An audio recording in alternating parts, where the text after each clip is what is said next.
One thing you spoke of is the purpose, because the other thing that I spoke of, I think just by the mere mention of it is enough in a way, because there's so many things that we can cover and go into depth with. So, the purpose of New Age, of the New Age and its limitations. Now, one thing I must say is like, I think there's like this vast net of New Age. And I think, I always think of, there's a big garbage can and it just says New Age on there. But it's a big one. And then people just kind of throw whatever they want in there. And then they can kind of just, get that New Age garbage out of here. And I think that New Age can mean just about anything. I mean, I think even what we're talking about, some people could think that, this is New Age, like, automatic travel, or, so to me, it's a little confusing. I never really understood it. I'm sure I've read lots of New Age, can be called New Age books, but for me, I'm just about, I want to have more consciousness and I want to evolve as a soul and I want to, work on myself to be better and stuff like that. So I'm a little confused as to what New Age is, like Yeah. the real And definition. so I mean, this particular experience was we found our way to a mountain abode, prophesied in many a dream, catapulted into a rather bizarre circumstance. My soul was about to embark upon the very concepts of the New Age movement, those which were positive and pleasing to the Lord, and those which were deeply flawed. I was led into a library wherein were contained many books by New Age authors, and a voice had issued from above. It said, "Do not condemn them, for they do have a purpose. Just realize that their purpose is very limited." And I realized their prime purpose was to open people up to the experience of God rather than the cold, structured face many have rejected in churches and major religions. So, embracing mystical teachings, reincarnation, extraterrestrial influences, and the recognition of the many layered self, all leading back to the highest aspect of each individual's soul's divinity, the higher self. They supported that self-discovery, the individual search, and differences amongst themselves. Most of all, they offered the unconditional acceptance to each other, and these were all good aspects of the New Age movement.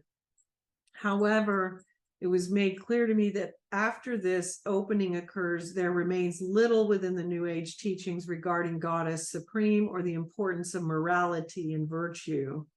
And because of this, some of them are swept away by the viper, believing a self-centered truth, which allows all acts of virtue and vice to be equal and the same. Nothing in their view is either negative or positive within the program. Everything that they choose to do to serve the misperceived self is okay. The self, as spoken of in Eastern religions, is the divine element within, not the ego, whereas the New Age version is much more akin to the ego, sometimes propounding a selfish absorption which precludes the needs or concerns of others.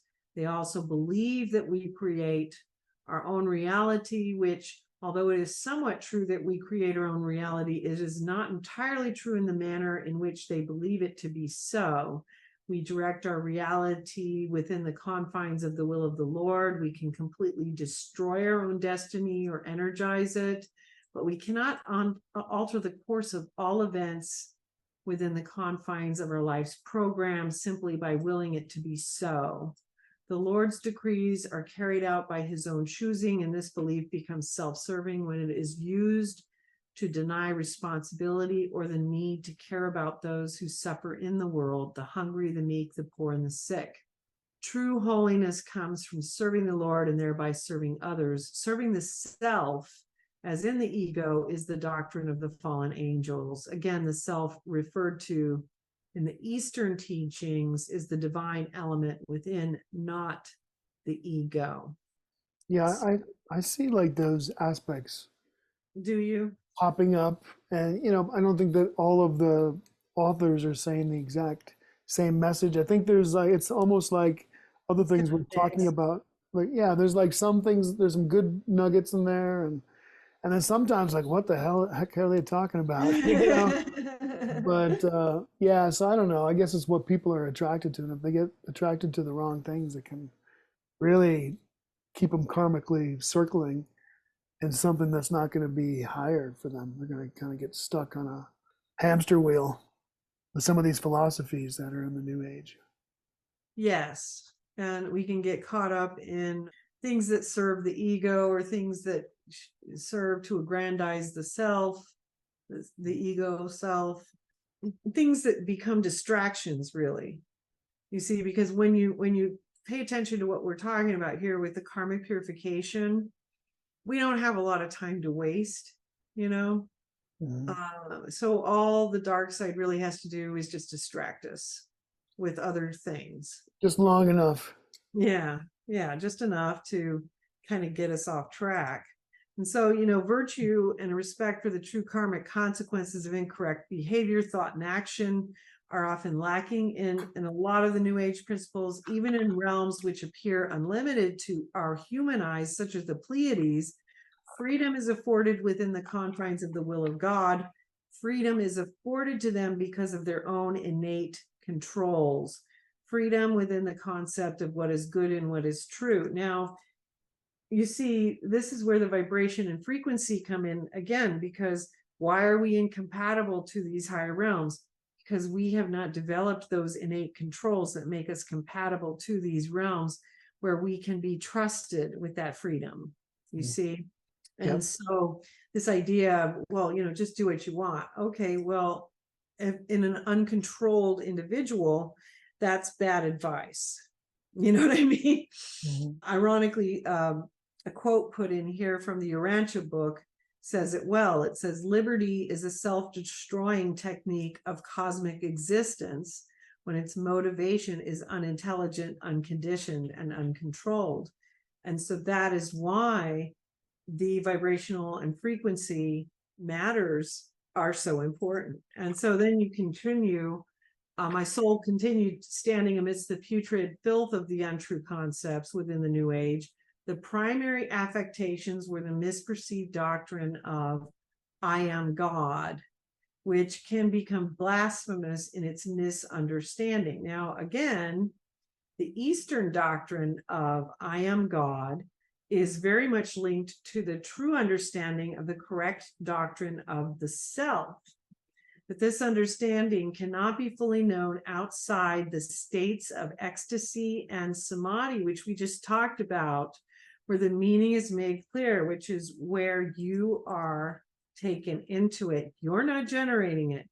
God takes you into it. So you don't understand it outside of that state, really, not truly.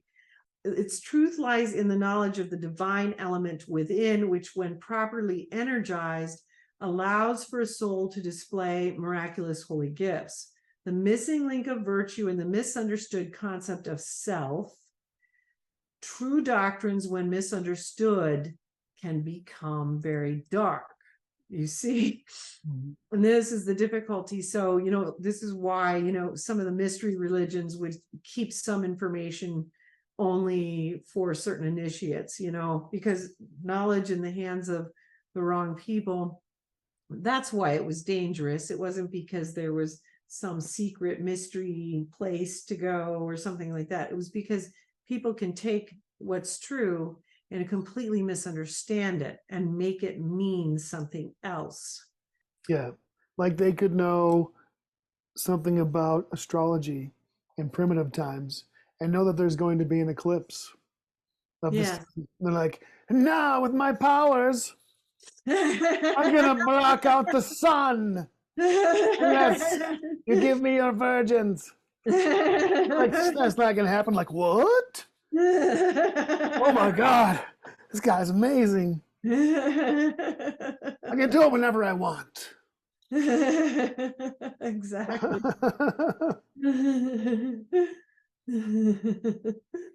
Yeah, I understand that. And then there was a maze that required 100% consciousness for you, that you must discern the angels from the falsehoods. Yeah, I remember this maze experience was really fascinating.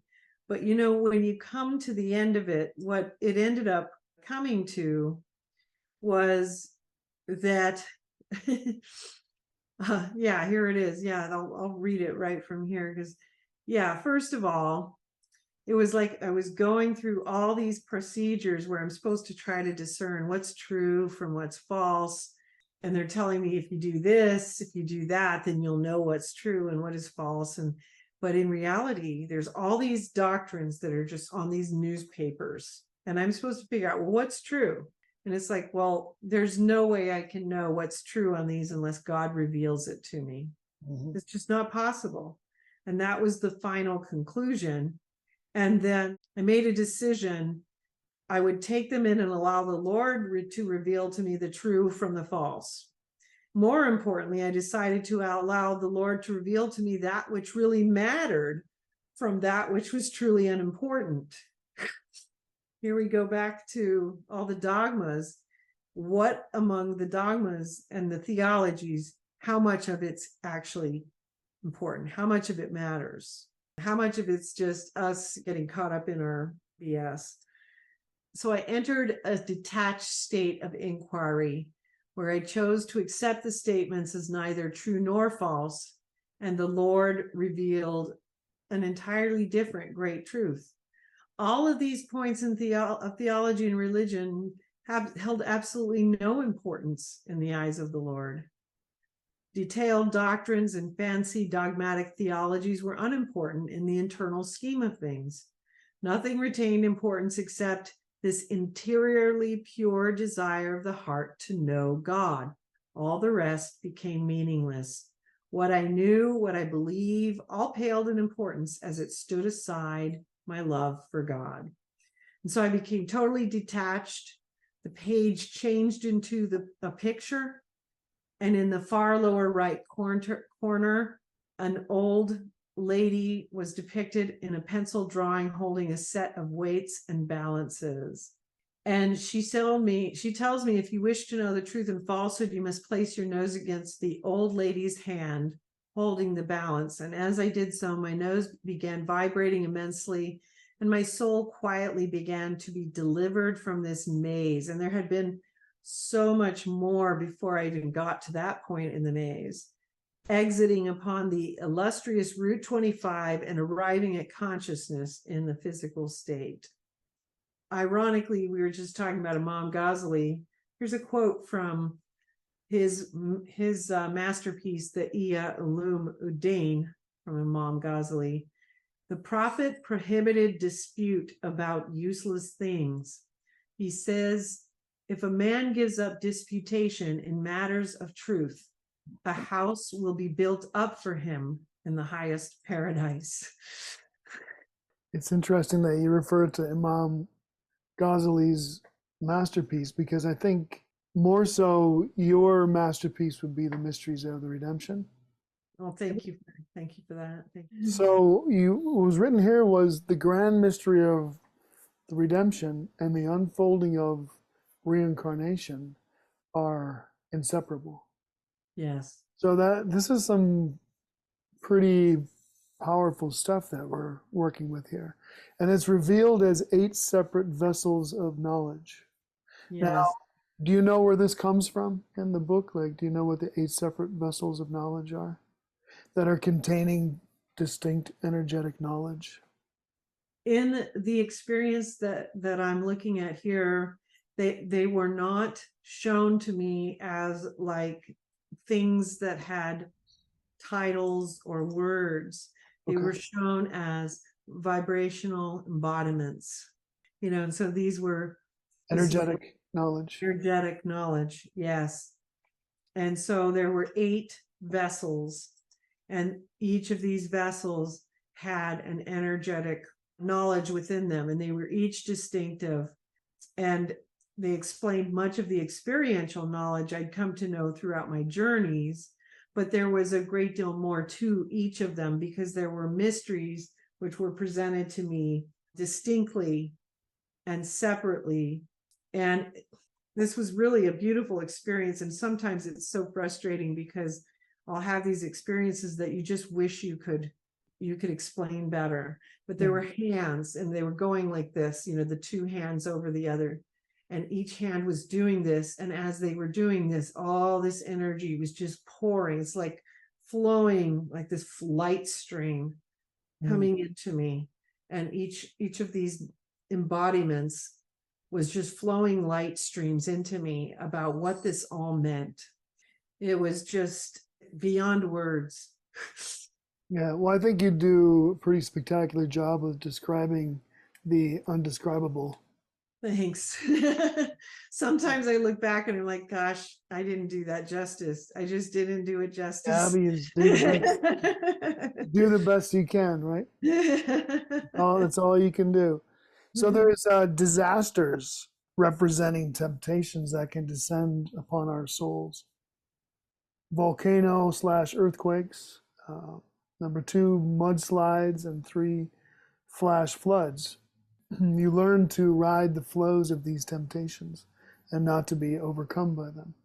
There was a guide who helped me through this, and the purpose of this was to become master of the slide, so that you would learn to move through temptations, move with them, rather than just falling, either diving right into them or just falling all over yourself when they came. But that it was almost like surfing, you know, where a wave comes and you learn to surf with the wave rather than just being overcome, just being toppled by it, you know.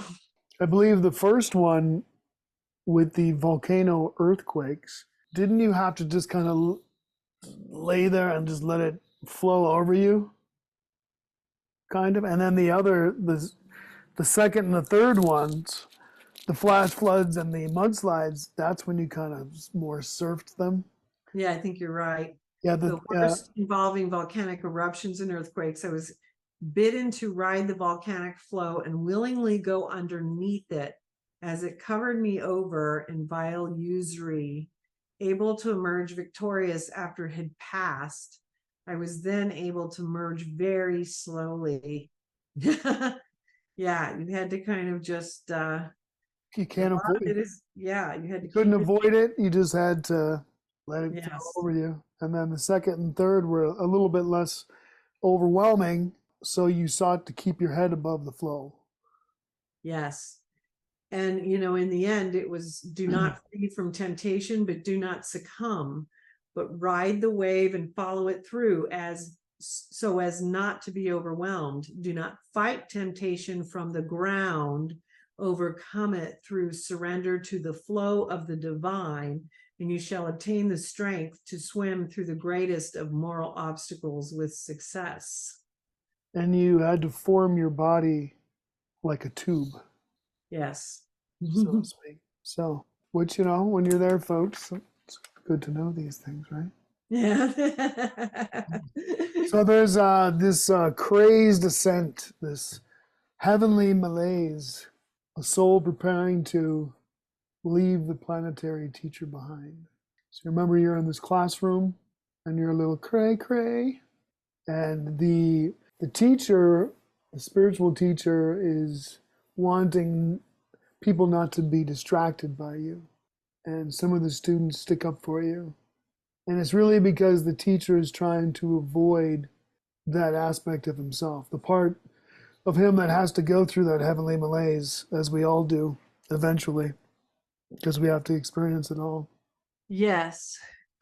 And in fact, I remember that the teacher and others were just trying to talk about, he spoke of my failing mental health and that I was a great distraction for all of them because of my craziness and all of my problems.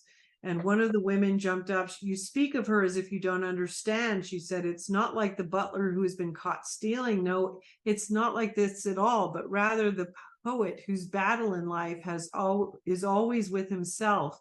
Her sinfulness is the only thing which concerns her. Have you ever listened to this soul? How she speaks of her own sin with such disdain and regret, how she believes with her full heart that her life has warranted hell. But it only made the teacher's the teacher believe in his position all the more. Don't let this woman continue to distract you from your goals. She's crazy. That's all there is to it. And then as we move on, I just point out to him, it is yourself that you find it reflected in me, which gives you such fear and trepidation. I see angels and I see demons. I see them both. They are as real to me as you are at this moment. You are afraid of your own spirit, which I reflect to you now. Going back to the mirroring, right? You are afraid of the journey which I have taken, not because you find it so crazy, but because a part of you finds it extremely disturbing, somehow not so far removed from that which your own soul must do to progress. But you are afraid to walk this path because you too may then seem crazy. And as the teacher becomes visibly shaken, I begin reciting the death song. The timeless moon doth ocean sway tide, holding tight to beachhead rain, ne'er be near the stillness of time, crossing two regions of lingering plain. And then basically the students stand up in recognition of the journey that I had taken through the mental crags of karma, which had given my soul a strange new insight into all things. My eyes didn't see the things the same as they had before because all was brilliant, lively, and filled with meaning. Molecules of the air were visible to me now, and every step I took was energized and filled with light emanation. Was I crazy? Perhaps, but my crazy love for God had set me free from the delusions of my youth. And so all who walk towards the path of the redemption threshold, perhaps we all have to appear a little bit crazy, don't we? We have to go a little crazy to break from this illusion of this material world that we live in. But there's more to it. Yes. If we just, we're born into it. Like when I was 5 years old, I remember I was like upstairs in my brother's bedroom, and I was like leaning on one of the beds, and I could hear my mom and her friend Rosemary, who's now passed away, talking downstairs in the kitchen. And my brother was going to be going off to college and stuff like that. And I was just like, what is this? This world is like people, they're like, it's like a factory. It's like they're brought up, they go to school, and then, and somebody was having a baby, and then they have, they go to school and they get a job and they have kids, and their kids have kids, and then they die. And I'm like, what is this? Very strange, but I'm glad I had that when I was 5. A rational soul, defectless in the eyes of the world, who lives only for the self and worldly pursuits. You have this experience of people of the earth worshiping man in statues, blinded by earthly things and their attainment, not seeing the limitless possibility of spirit. So there's statues of these saints. And you sang this beautiful opera, and Jesus and Mary, and I see them like arms outstretched, hands to the earth, kind of like overseeing the earth, just like beaming love and stuff and consciousness and what's possible. And then you continued to sing, but most, unfortunately, were still asleep. And you left behind paintings for those who might later wake up. Yes. This was a beautiful experience. Was singing Holy Mother of God, Lord of Life, Lord of Love, Lord of all creation. Yes. And so ironically, what happened as I was singing these songs, I was flying throughout these higher fields above the earth. It was above the earth and through these higher spheres of creation. And these beautiful holy statues were coming from my words and replacing the worldly statues from the world below, replacing them with holy statues, which converge throughout all the minds of the souls below. And then canvases filled with the souls of the entire world everywhere. It was just beautiful. But this kind of stuff also goes on all the time. Mm-hmm. It was just beautiful. I was just flying through the highest empyrean heavens all around the earth, singing these beautiful praises to God. And as I did so, these beautiful heavenly paintings and statues were forming and creating monuments all around the earth. And yeah, most of humanity had filled the earth with worldly things, and the world had become pretty devoid of life. But it didn't have to be this way. And I Well, just continued to sing to my heart's content. The bliss of my soul filled my spirit in a manner indescribable, as banners of beautiful cloths, laces, and linens continued to come out of me, painting the world in beauty and kindness. If only, I thought, if only souls would paint their own little corner of the world with such beauty, fill it with the wonder of God, then they too would know the joy and bliss of God's magnificence. I thought of how sad it was for those souls who had never experienced what I had been blessed to witness. This is like the fruits of that mental illness, that craziness, you know. Everybody almost without question feels like, you know, they get accused of being crazy or different or something when they enter on the spiritual path. I hear it all the time. I think like, This is the fruit. yeah, I think that in my very early 20s, I had like a nervous, I guess you can call it, I mean, people say nervous breakdown, but I mean, it was like a reconfiguration of my nervous system in a way. I And really, yeah, I've had many of those. yeah, Many and configurations, yes, you know, and it happens a lot when you're really going through a true purification and a karma purification. You will reconfigure many times, and you will have spiritual crises, you will have depressions, you will have actual nervous breakdown type experiences, because you are breaking off from one program into the next, one program into the next, one program into the next, and it's very unnerving as you're going through these periods. It's very overwhelming, and you're often doing it alone, you know, or we are, however, what one of the last things we're going to say as we're wrapping this up, because we're here on this earth school together. And so it is alone, but we are walking karma's path together. Did you freeze? Oh, you froze. you froze. I didn't freeze. You froze. Oh, I thought you were doing a dramatic pause. You need But to say, no, you froze. no, you did. You did. No, you did. What do you freeze?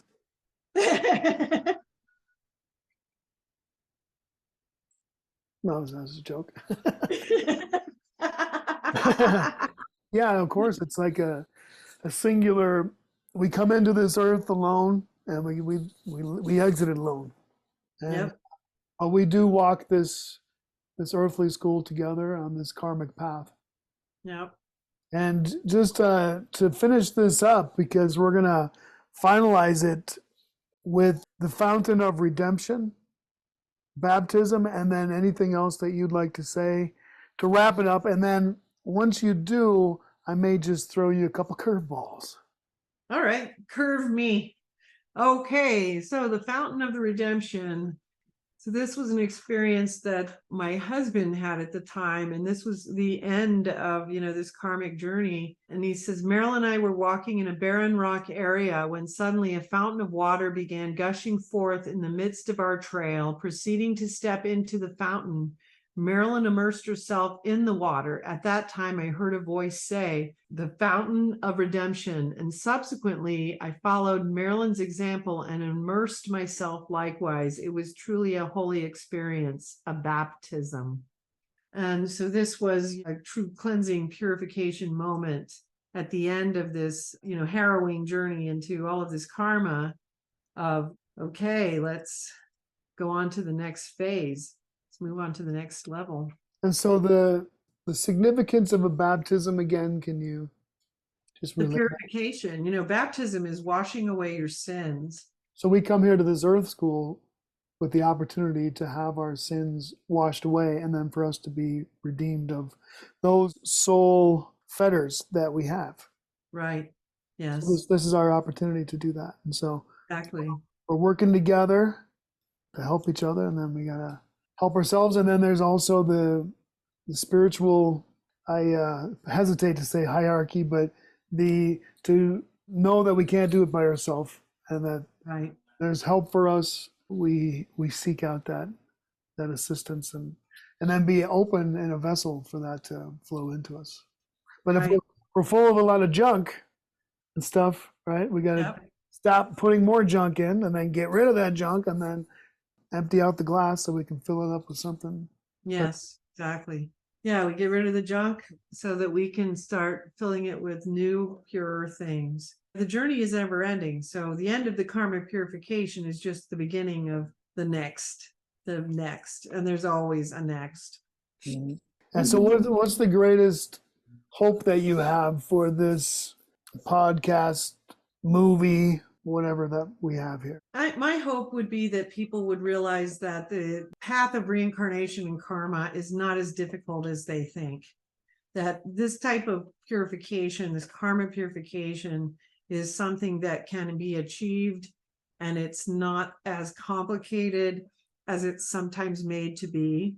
Even if you never remember any of your past lives, every person is able to identify and become aware of their primary issues, their primary areas where they struggle, where they have relationship issues, where they have issues in their vocational parts of their lives, etc. And we can overcome and purify those aspects of our lives. And we can also go into where we have falsehoods in our thinking. And that's going to be extremely valuable to the soul, to our souls, and that it's really not that complicated, that it can be done. A lot of people put a lot of pressure on themselves. Oh, I have to know all my past lives.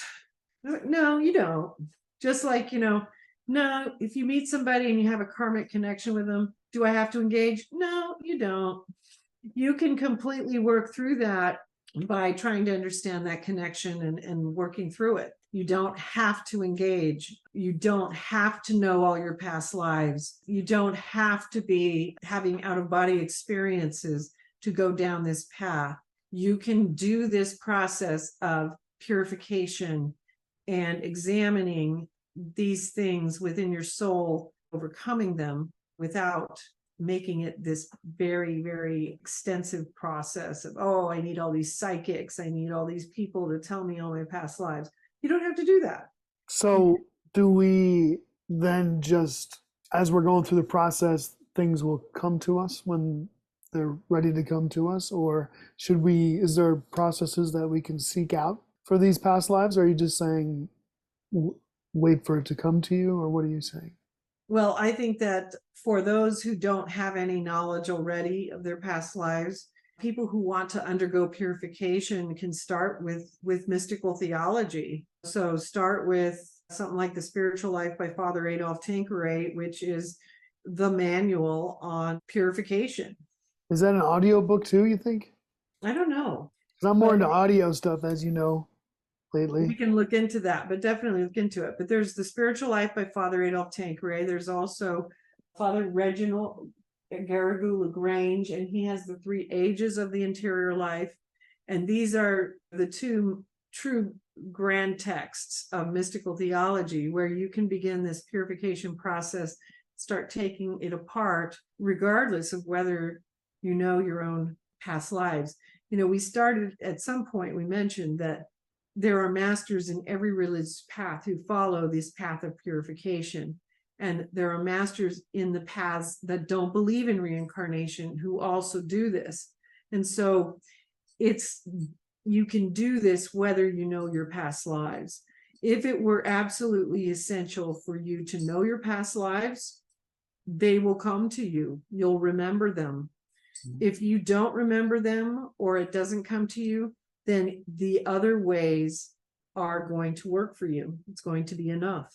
And simply by doing the purification process, will deem those other past lives often irrelevant. Yeah. It's back to, it's okay. It doesn't matter. You don't have to engage it. And if it comes to you, it comes to you. If it does not, don't sweat it. Yeah, I gotta say that there was a hypnotherapist. I'm like, hey, I want to. Maybe do you think we should figure out like some past lives that me and my wife had together? And he's like, no, it's just gonna make you depressed. I'm like, okay, I never mentioned it again.